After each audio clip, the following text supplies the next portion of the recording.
technology bullshit. Happy Friday, Nick, dude. Happy Friday to you too. How's the week and the new year been treating you guys? The week was it's been busy, which is good. We released the video for our new single "Killing Season" last week, and so we've been promoting it last week and this week, and so we've done quite a few interviews, which have been a lot of fun.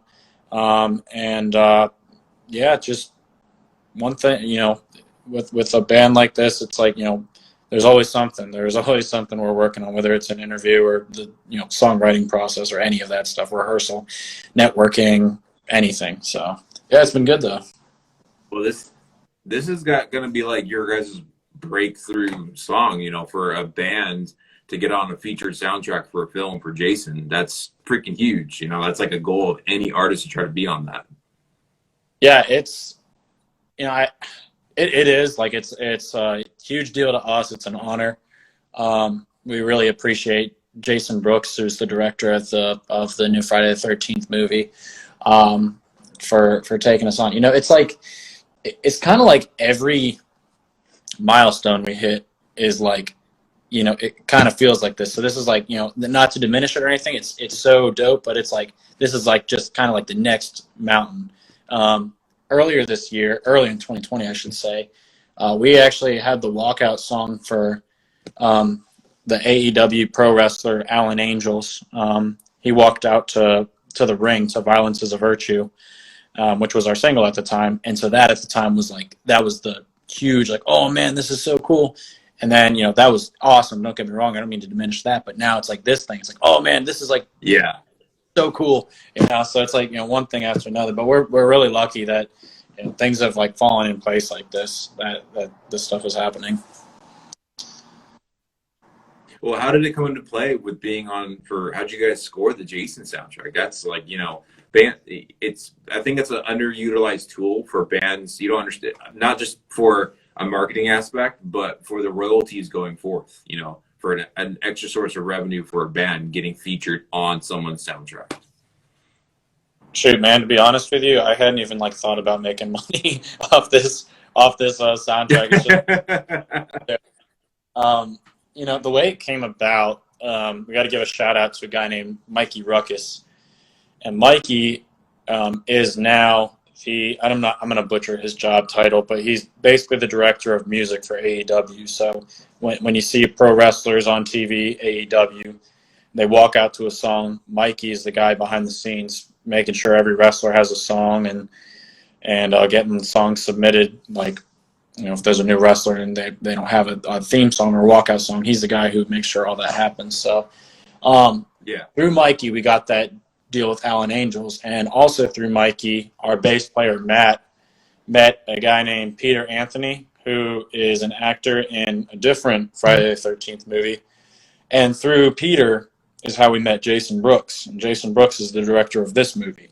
So through all that, that Matt always says, like, we're like the luckiest band ever. We just have such good dumb luck. I don't know how to explain it.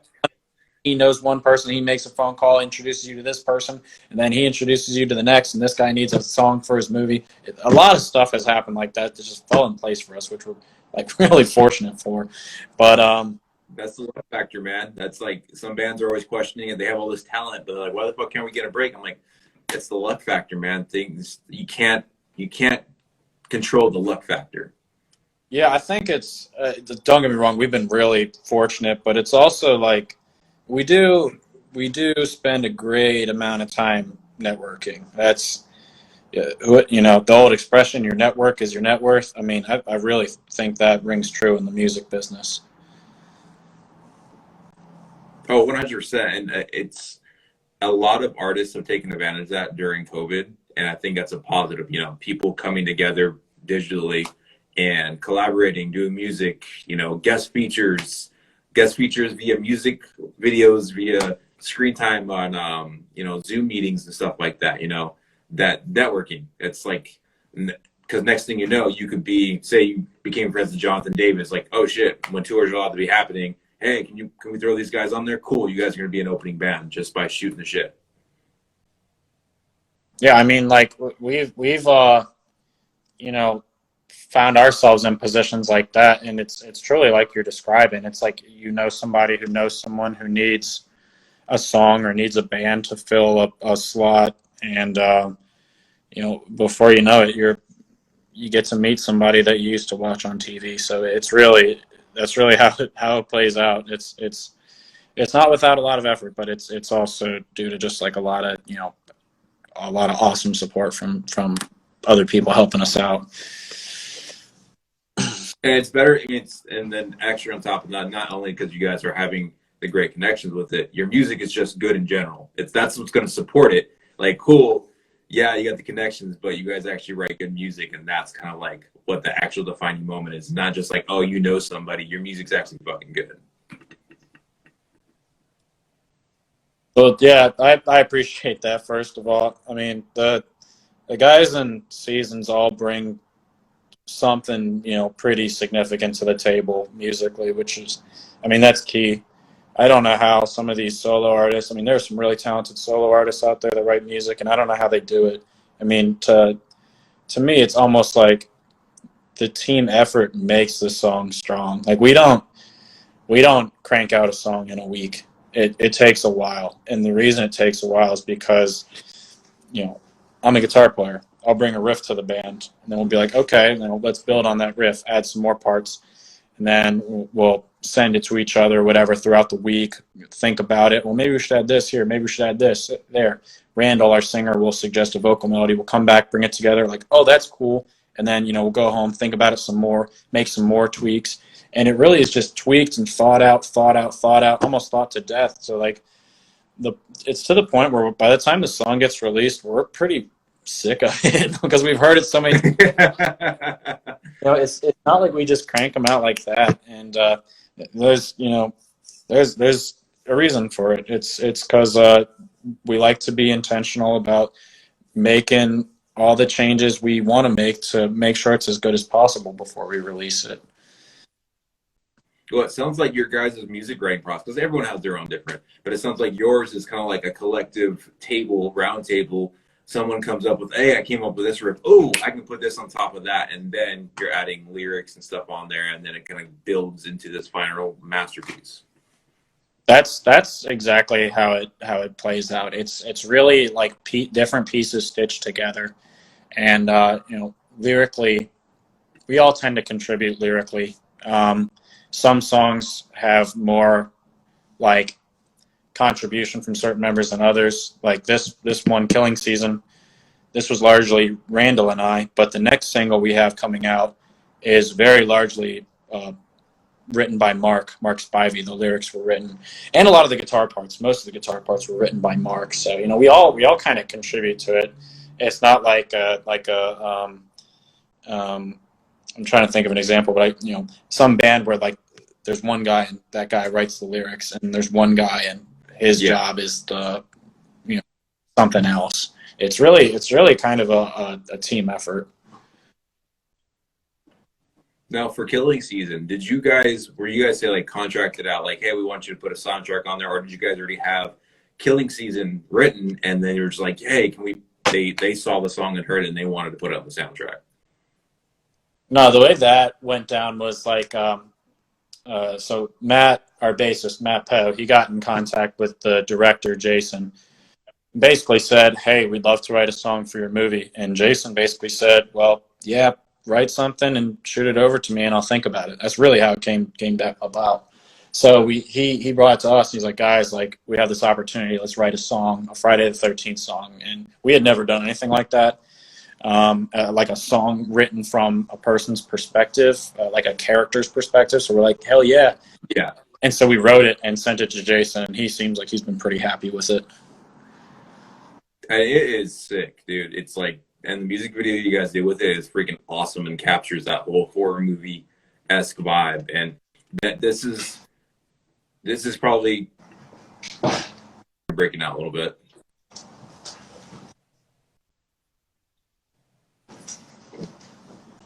Do you hear me? Yeah, I can kind of hear you. You broke up a little bit there. No, I was saying, like, this is going to be your guys' breakthrough, like, song. You know, everyone. I still listen to the old Triple X soundtrack, man. Those are some bangers back in the day. So it's like this is gonna be that, like you said, that next step, the stone that for you guys to get like recognition.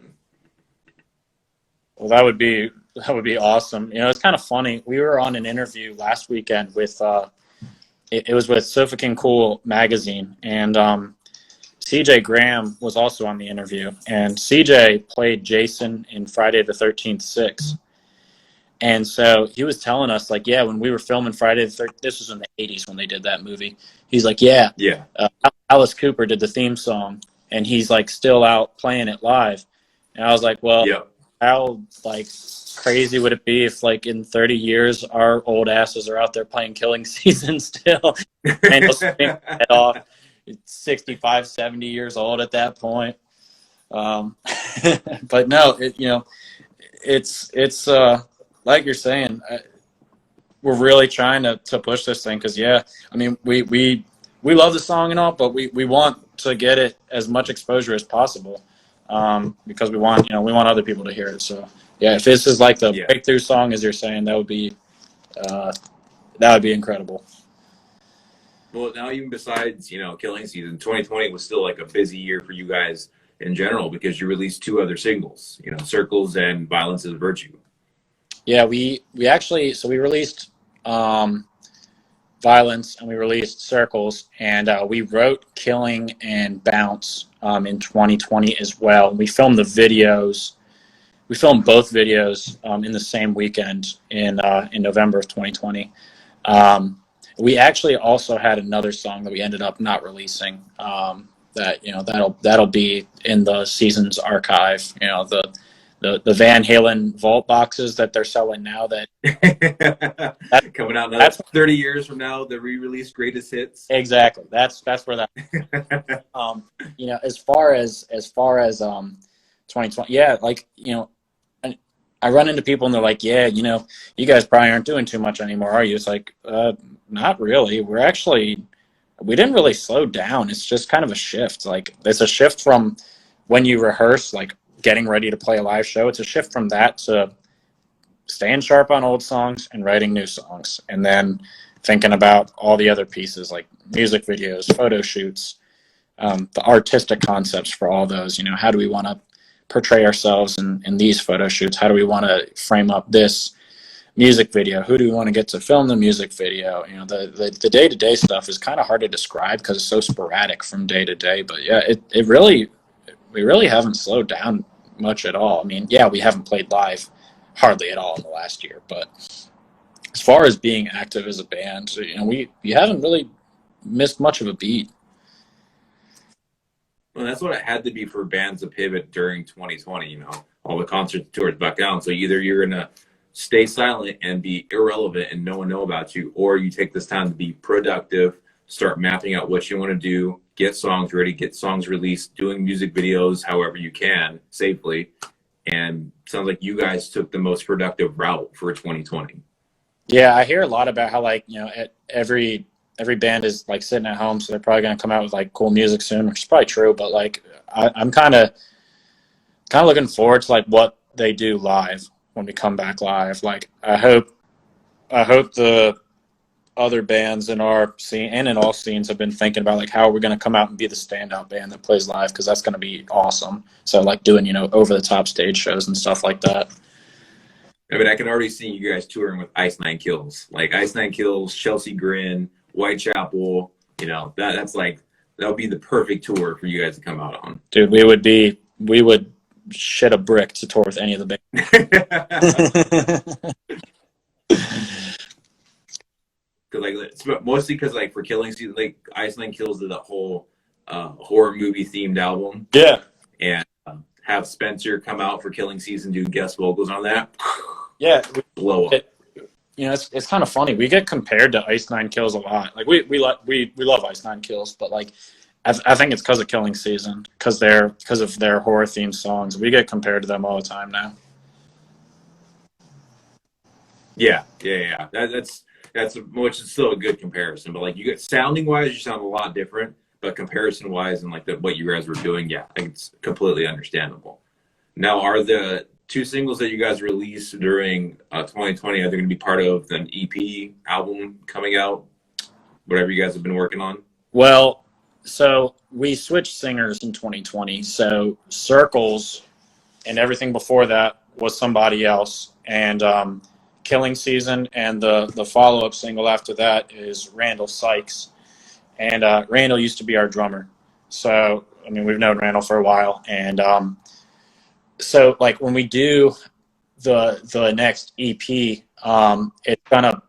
it's gonna be most likely all songs that are just Randall's voice, because that's a big transition. You know, a singer, a guitar player switching or a bass player, you can kind of make that a little seamless. When it's a singer, it's a little bit more difficult. So it's probably when we think about time in terms of singles. So like when we're talking about time, we'd be like, oh, you know, from Violence forward, you know, we did this. Well, from Killing Season forward is all those songs from, you know, that we wrote from Killing Season and on into the future. That's probably going to be what the next EP has.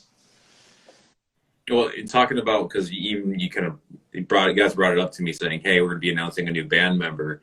How did this come? Like, so what, if you don't mind me asking, what happened with the original singer, and then how come Randall stepped up and all that good stuff?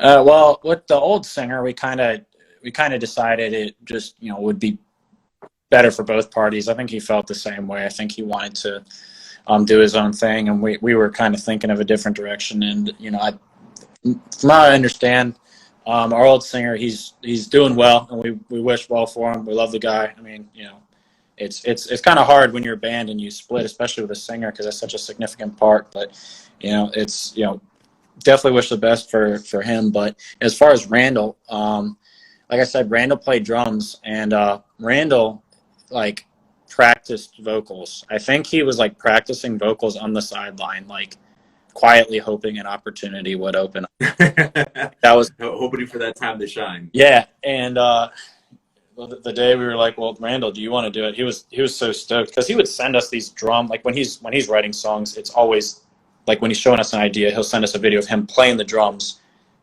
and singing at the same time. So he'd be like, this is the tempo I want, and the vocal mode is going to go like this. And he would send these to us. And I remember thinking, like, damn, dude, that's really good for somebody who doesn't sing in any of our songs at all. So, I mean, I knew he could do a good job with it. And I think he's just absolutely killed it with these two new songs. And he's got such a, like, range, too, which really helped. Yeah. Killing Season. Just like in how he screams, his highs, lows, and mids are so wide, but also the clean range. Like, when we play those songs live, I do a lot of the clean vocals, because that is a really aggressive vocal style, and you need a break sometime when you're screaming. Yeah. And so I do a lot of the clean vocals, but like the Killing Season chorus, dude, I could not hit that high pitch. he takes that one, you know. So it really enables us to do a lot of stuff like that we, you know, haven't always been able to do. So who stepped in for drums then now as him as vocals? Yeah, we had a long, rocky road. We tried out a lot of different drummers, and we finally have our guy. As of actually like 2 weeks ago, we made it official that a guy named Josh Woolcott is going to be playing drums. So we knew Josh. We're all in Richmond, Virginia. That's where Seasons is based. And Josh was playing in another metal band in Richmond. So we knew of Josh. And he found out Seasons was looking for a drummer. And he said, can I come audition? And we said, sure. And, you know, the fit was just there. So it's a weird thing in music. Like, it's hard to describe how you know that the fit is there, but it just was. Yeah. It's not playing is important. It just clicks, dude. Yeah, it just clicks. It's like a team sport. Like, your playing can be there and you can still not be a good fit. You know, the personality's got to be there. The team chemistry's got to be there.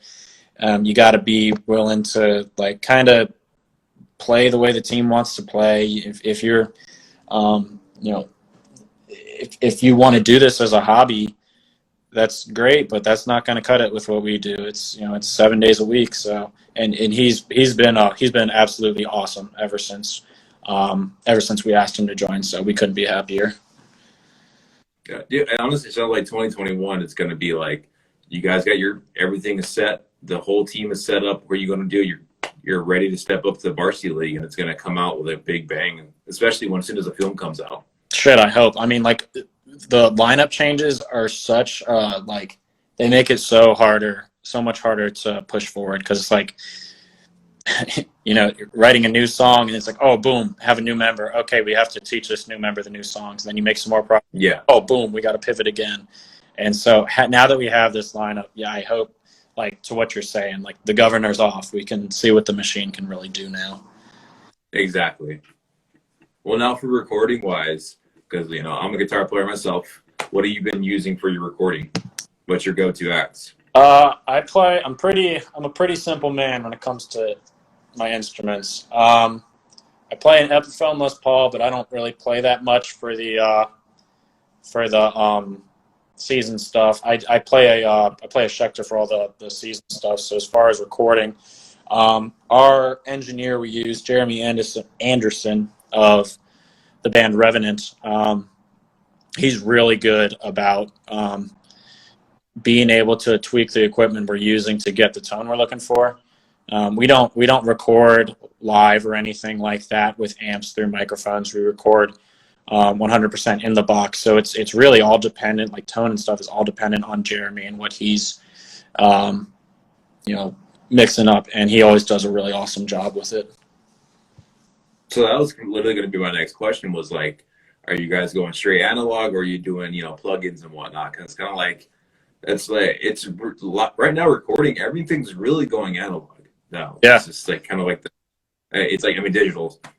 Most plugins, it's like, you know, I've been loving the Neural DSP archetype Gojira right now. I think it's freaking amazing, and the sound that I can get on my ESP Black Arrow, it's like, fuck, I wish I can translate to my rig, but it's like, for recording, it sounds sick.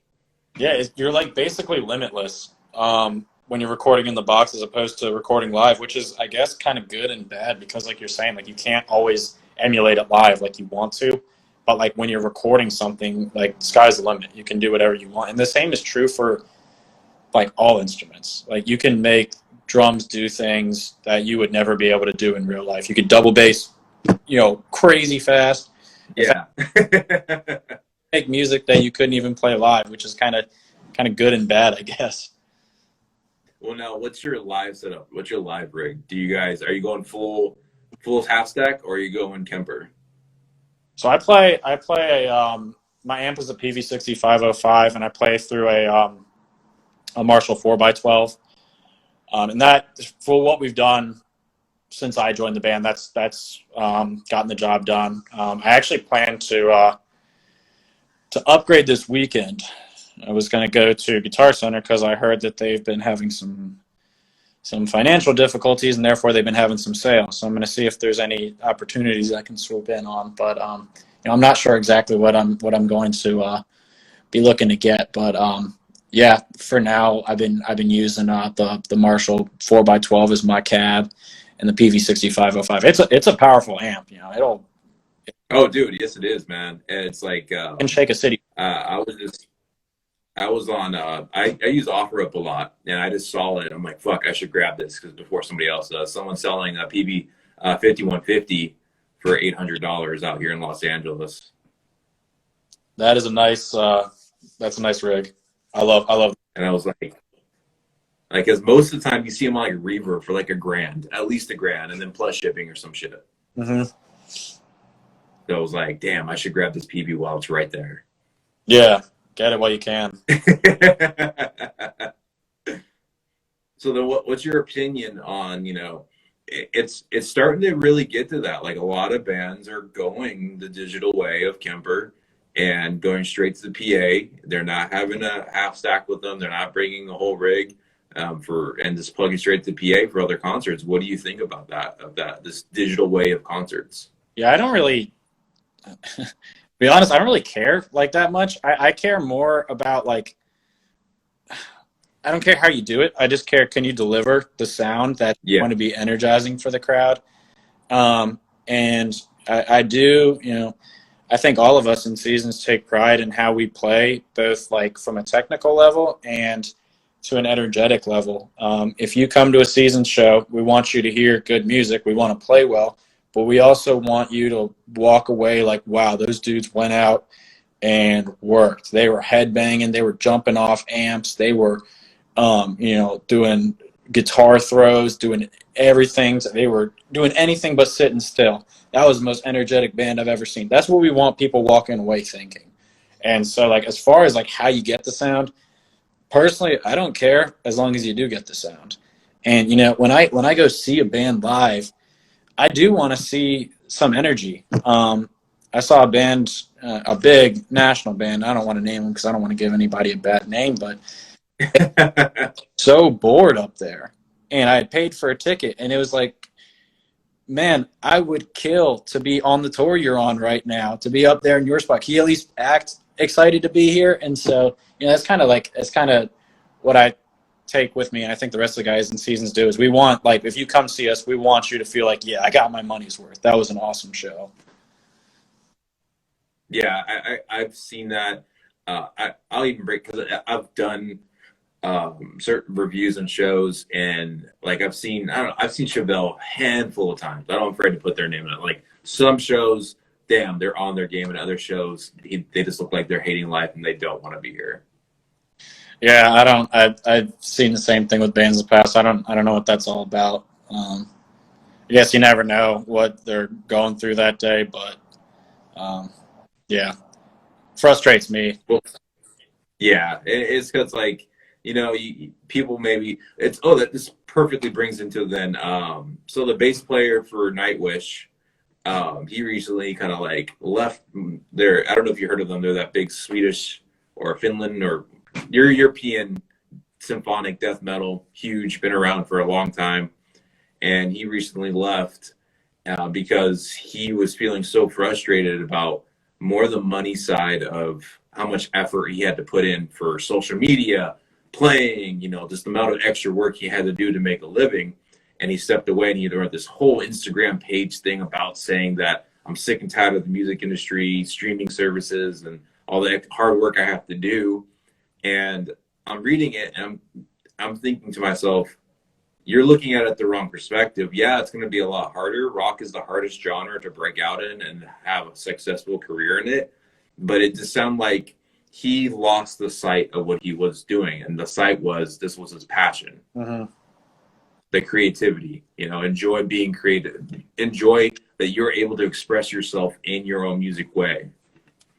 Yeah, I read this quote recently, and it was like, in music today, it's never been easier to make a little bit of money, but it's never been harder to make a lot of money. And that, like, kind of hit home. It's like, yeah, it is challenging in this day and age. I mean, I in a way, I feel for him. I understand what he's talking about. It is, especially right now, dude, playing live is our bread and butter. That is money. We don't really sell shirts through the internet. People come and see a band and they go, oh man, that band is good. I want to pick up a shirt on the way out. We make, when we play a show, make our money in ticket sales and t-shirts. And obviously we don't have that right now. So, I mean, I do feel for the guy. Like, it's there's some truth to it, but at the same time, I personally take a lot of pride in just, like, it's humbling to think, like you're saying, Killing Season. It's like, man, I helped make a song that, like, people are jamming that. Like, it's going to be on a movie soundtrack. That's incredible. So, like, an iconic movie soundtrack. Yeah. Jason fucking film. Yeah, like, when I was telling you that Alan Angels thing, the wrestler, when the first day it came on TNT, live on TV, I was like, I was like, had the TV turned up all the way. I was like, everybody shut up. He's gonna come out and the Virtue. So excited, like, oh my God, he came out to our song. He comes out to the ring. He does one of these to the opponent. He's like about to kill this dude to our song. And I was like, oh, that's so cool. Like, the second it was over, I called up Mark, the other guitar player. I was like, dude, did you see it? Like, that was awesome. Our song was on TV. And it sounds like a silly story now, but, like, dude, it's like the stuff like that makes all this shit worth it. It's like Seasons makes money, but we put all of it back into the band. You know what I mean? We don't put any in our pockets. It all goes into the band, recording, all this stuff. It's like the stuff like that, the getting on the soundtrack, playing live, walkout song for wrestler that's on TV. Like, that's the shit that makes it worth it. It sounds like you guys are really on the right mindset. You know, you're not focusing on the money. Like you're as soon as you got that in, you're going back to the band. That's going back to making the band better. And that's how it should be done. And that's what makes that notch from a band be a little bit better than the rest, is they're caring about their passion and their music instead of just the money. Yeah, I was told once by an older individual who plays in a local band around here. They said, don't think you're going to make money in this business, because you're never going to. And I didn't say anything, but what I wanted to say is, oh, we've made a lot of money in this business. The problem is we've spent a lot more than we've made. Yeah, but to your point, it's like, yeah, like if you're playing rock music for money, man, you're like 30 years late. I do think, like, look at Chris Franzek. There's definitely a way to make money in rock. Don't get me wrong. But you know, he's a great example as an entrepreneur, right, in the music industry, right, and all his other things he does. Yeah, but like, you know, that drive for money is probably not what drove him to that level of success. Be willing. No. Yeah, I mean, he was playing with Attila when he was 14. I've listened. I'm a big Franz fan, and so I've listened to tons of interviews. He's been a hustler since he was a kid. Oh, dude, did you listen to? Well, I'm sure you watched the No Jumper one. I don't know that I have. It's like an hour long, a little over an hour long. No Jumper. He's a guy out here in LA, and it's a little hour-long interview, and he mostly does hip-hop artists, so this is the first time he did like a rock artist. I know who you're talking about.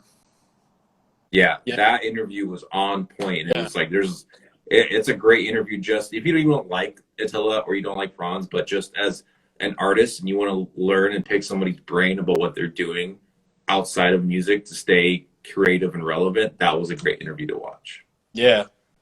Yeah, I think it was either Franz or somebody else was saying too, like, because Franz has like 6 businesses. You know, he's got the record label, he's got all kinds of stuff, and he was saying, like, if all I did was tour with Attila, like, pretty soon I'd have nothing to write about. Like, you can only write so many songs about partying on the tour bus. You know, like, that's exactly what, like, pays his bills. That, like, those are like his life experiences that he can, like, that can help fuel his creativity. Man, you guys are literally, it's very inspiring to hear a band that's taking creative liberties and enjoying what they're doing. That's the big thing. And they're not trying to focus, again, on that dollar sign. It sounds like you guys are just enjoying and making the music, and you're just like, you're fanboys of your own music, especially when you're hearing it on TV. Yeah, if I was in this for the money, I would have quit years ago. I mean, it is a sad thing about in this industry, because, you know, again, like I said, rock is the hardest genre to break out in, but it also shows like why there's so many bands. You know, how many bands formed during 2020 because they were just stuck at home and they wanted to make music. There's a bunch of bands that came together during this time, and just because, and they knew they weren't going to make money. Streaming service, you don't get paid jack shit. But it was just, again, it's about the passion of wanting to do it. Mm-hmm. Yeah. And being featured on someone else's playlist or something, like, oh crap, or someone saying that, you know, the song helped me during this time, you know, those little things. Yeah, it's crazy. Like, look at Spotify or any of these playlists, like, how much is out there? How many bands are out there? You know, that stuff that you would have had access to 30 years ago. You know, I don't know what the 30 years ago, I don't know if all these, like, if there was tons and tons of bands like there are today, and those bands just couldn't get any type of exposure no matter how they tried. And today it's as easy as getting an online distributor and getting on Spotify or whatever. But like, yeah, dude, like, to your point, there are so many good bands out there, you know, just doing it just to play, I think. There's what I've noticed from like all my travels, and like right now there's really like kind of 2 music hubs currently, I'd say, especially after COVID. And Los Angeles may never recover from, because the LA music scene has been, you know, iconic. Sunset Strip, you know, Whiskey A Go Go, all these places where bands grew up, you know, but it's hurting right now. Mm-hmm. And Nashville's the next big one that's still alive. Austin was considered one as well. But like what I've noticed from say the West Coast to the South and East, so like South meaning like Texas, Midwest, and stuff like that, and the attitude from artists in LA, bands are on every corner putting out flyers, check out our band, and they're caring about more about getting famous than the quality of their music, as vice versa. When I'm going out to San Antonio and I'm hearing a band, they've been long good childhood friends, and they're not, if we get paid for this, cool, but we just fucking love playing shows. And that's the big different mindset between at least coast to coast. Yeah, to be honest with you, I don't know that I really have a problem with either mindset. You know what I mean? One of them's trying to hustle and get their product / service out there. Can't fault them for that. And then the other one's doing it because I love doing it. Can't fault them for that either. You know, I kind of understand where either one is coming from. It's gotta be a good blend, because you gotta treat, being a band is also a business. Yep. It's creativity and it's a business. You gotta handle like a business. You gotta put yourself in a bit, because each one of you are businessmen. Mm-hmm. And that's another thing people don't look at is, as an artist, you're businessmen on your own Instagram accounts and whatnot, and you need to hold yourself to that. Yeah, I think like the entrepreneurial aspect of being in a band is actually something I really enjoy.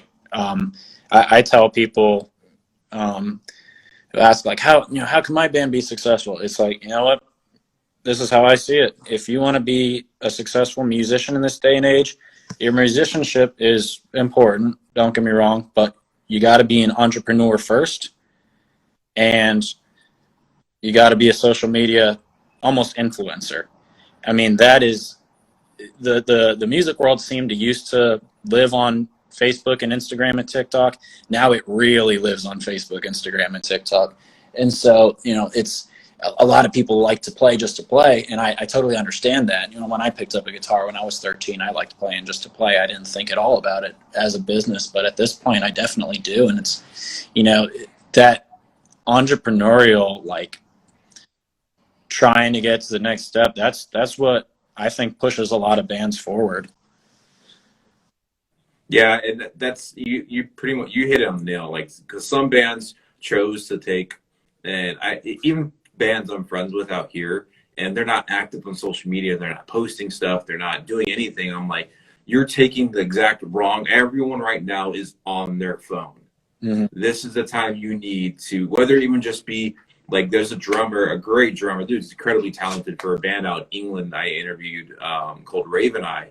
And the dude is literally every single day doing drum drills, putting them online, tagging them for people to see them, doing covers. He was doing like Miley Cyrus covers on drums and all this stuff, and putting it on Instagram, because he knows people are going to see that shit and they're going to like, oh, hey, oh, you're in this band? I'm going to check you out because I saw your video on my story feed.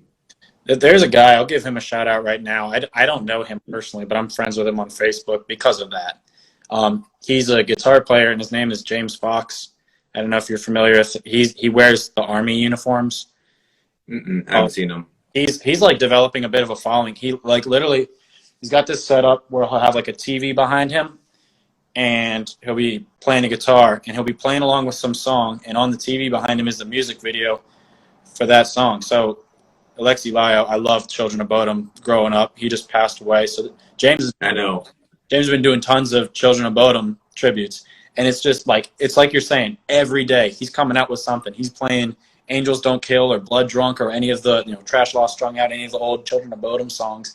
And like, you know, every day he's picking up more and more. So, yeah, like the people doing that, like we're pretty big on our social. We actually have band rules. Each of us runs a social media platform. So like I've got Instagram, Matt has Facebook, Josh runs Twitter, Randall runs TikTok, and we kick each other in the ass and say 3 posts a week. That's the rule minimum. And if we're slacking, we'll give each other a kick up the backside. Like, hey, dude, you haven't posted on Twitter in 4 days. We need you to pick that up. And, you know, give each other ideas. Well, you know, we got this festival coming up, but we have this thing about killing season. Well, what about the you know, the interview we did last night? We could tweet about that or post about that. So, yeah, we try and stay on it as well as we can. Man, you guys are all right. You guys are literally making the right footsteps. Like that's like you guys are doing it the right way. It's gonna fall everything. Like I mean, your luck has already been happening. You guys have been making your own luck with the right things, and because again, when other people see you and want to put you on these features, they see how marketable you are and see like, okay, you guys are active, but people are actually seeing your shit. That's cool. Let's put you on here, and we can work together. Yeah, I mean, I feel weird talking about it because, like, you know, we have been really lucky, and it's almost kind of, I think, vain to be like, oh, I made my own luck, because I don't know that we really did make our own luck 100%, but we do work at it. I can tell you that. Yeah. Like, you know, you have sometimes people ask like, oh, how can we get as you know the opportunities you're getting? It's like, well, you got to do the stuff we're doing. You got to be posting on 4 social media platforms at least 3 times a week, and have financial budget calls once every 2 weeks, and you know, songwriting sessions, and be just hungry to network. And it's not networking for the sake of networking, because that won't get you through, but it's just like that hunger to meet people in the industry, just hunger to learn, curiosity. That's what's going to get you. That's what's going to push you forward. If you're doing it because like, oh, I'm going to be buddy with the next director of some movie, the director's going to see right through that. They're going to see your end game. If you're really just curious about it and you genuinely like want to know, like, well, if you're the director of Friday the 13th, what would you like to see in a song? I'm curious, like, you know, what do you look for? What would work well for your movie? Because that's ultimately, you know, what we're trying to do is it's not really, it's a song to help promote the movie more so than anything. It's just like with an apparel endorsement or something like that. If you're the apparel company, you know, if I sell T-shirts and you know, you want your band sponsored by my company, it's kind of like, you know, well, it's a partnership. What's in it for you is you get T-shirts, but what's in it for me? And then, you know, what you would provide is like, you know, your social media influence, you guys wearing my T-shirts on stage, the promotion for my brand. So we kind of benefit each other. So Exactly. I kind of went off on a tangent there, but No, dude, it's exactly right, man. And people need to have that mindset, and that's kind of like I've been saying that too, because like you know I help manage certain bands, and like I give them a plan, and if they don't want to follow through on their plan, how they need to do it, then it's like, hey, you're gonna get slipped through the cracks. This is what it takes to be somewhat, even a smidge relevant. Like you got to work even harder now, more than ever, because you can't get organic growth from going to a show right now. You can't get organic fans, people watching you to coming to see, if you're an opener coming to see you guys, like, oh shit, who are these guys?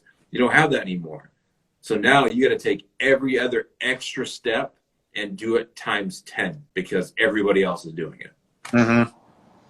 Yeah, and I guess the fortunate thing is I see a lot of bands getting fatigued with it, because I think a lot of bands are built for playing live, which is awesome. That's what I love the most about being in a band, is playing live. But you know, once that's gone, it's like the fire's not there. And if you can be the one who can still endure when everybody else is taking their foot off the gas, then you'll be in good shape. Yeah, exactly, dude. Man, I'm stoked to see your guys' next material coming out, man. You got me pumped up. How hard you guys work, and how you're on like a good creative mind plan.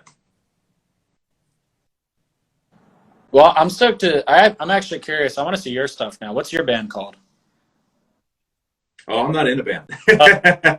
You were from the guitarist. No, I know. I'm just a musician. I just like to play. I play, and I love jamming with others and stuff like that, and all that stuff. And I do covers of. I'm learning drums right now too. I'm a guitar player at heart, but learning drums and doing everything because it's nice to learn it all, because understanding it opens you up more creatively. Yeah, I actually started trying to teach myself drums, and I don't know shit about drums. I can I'm a singer guitar player. That's like what I do is the singing and the guitar playing. And you know, if you can play guitar, you can kind of get away on bass. You can figure out bass fills and stuff. Yeah. The drums are a different thing. So I've been trying to teach myself like simple drum fills, because like what you're saying, it helps you when you are formulating a song in your head. It helps you understand the drums should do this. They should feel like this. That you should have a snare hit, you know, with a you know, whatever, 4 on the floor or whatever would work right here. So, yeah, the more you can branch out musically, the more it's going to help you with your ability to create anything. And it brings it back to coming back to the table again, like with your band members, say you've been working on drums and like you said, you came up with a riff like, hey, I want you to come in right here and bring in this kick, put in this bass, do a double kick bass right here on top of this. This will sound sick. Mm-hmm. Yeah, that's exactly how it is. Unfortunately for us, we like Randall being a former drummer knows drums really well. And then Josh, of course, really well. So typically it's usually like I'm describing it and then they do something different from what I'm describing, but what they did is cooler than what I was suggesting anyway. Like that. All right, yeah, go for that. Yeah, but you still helped them. Like, all right, I like it, but we'll do this too. So you still helped them. You still helped them find it. Exactly. Well, dude, man, it was a pleasure to talk to you, man. I'm glad we got the social media, internet thing figured out, man. And I look forward to hearing your guys' next stuff. And I'll keep bumping Killing Season and keep on that rotation, which I'm going to be dropping it tomorrow. I have you guys on a featured playlist of, I call it heavy music and heavy lifting. Nice. So it's got Children Bodum. You guys are on there. All kinds of stuff. Just good old-fashioned heavy metal music for heavy lifting. Dude, that's man, I love. I've been trying to get Seasons on some workout playlists because I think that's where it belongs in. It belongs in a lot of stuff. Workout playlist is one of them. So. Well, it's gonna be coming out tomorrow, and I'll be tagging you guys in it. Yeah, please do. And dude, this was a lot of fun. I appreciate you having me on. This was a blast. So thanks so much. No, it was awesome, dude. I'm glad, and hopefully, when shit comes back and we get shows, I can fly out to Richmond and catch you guys doing live and hang out with all you guys. Yeah, we'll buy you first rounds on us, and then we can do 5 more rounds. What's that? Those 5 are on you, though. Oh yeah. Dude, that would be awesome. That would be dope. And if you do come to see us, it'll be our mission to make sure that it's worth the trip for you. Oh, dude, I do, man. Because you guys are with the MVK now, and Brian and all that stuff, and I first met them all I found one of their bands through another artist I'm friends with. And I interviewed them, and I told them, hey, I'm coming out to you guys' Halloween show. I'm not kidding. And they're like, oh, shit, you did? And they're just like, dude, hell yeah. So when I say I'm coming out, I'm coming out. Hell yeah, dude. I can't wait. It's going to be awesome. All right, dude. Well, thanks so much. I do appreciate it. This was fun. And, this was a blast. So thanks for having me on. Just a reminder. So you got to save for this one, since it's on yours, you got to save it to your page. And then I can download it and then re-upload it and edit it and all that stuff. So I think I know how to do that. So when I close out of here, it's going to ask you to save and share. And you can save it to your Instagram profile, and then I can grab it. Okay, I can do that. All right, good sir. Pleasure meeting you, man. And I hope you have a great rest of your weekend. And, dude, look forward to most of your stuff. Yeah, thanks, dude. Likewise. Have a good weekend, and thanks again for having me. Of course, man. Take care, dude. All right, peace.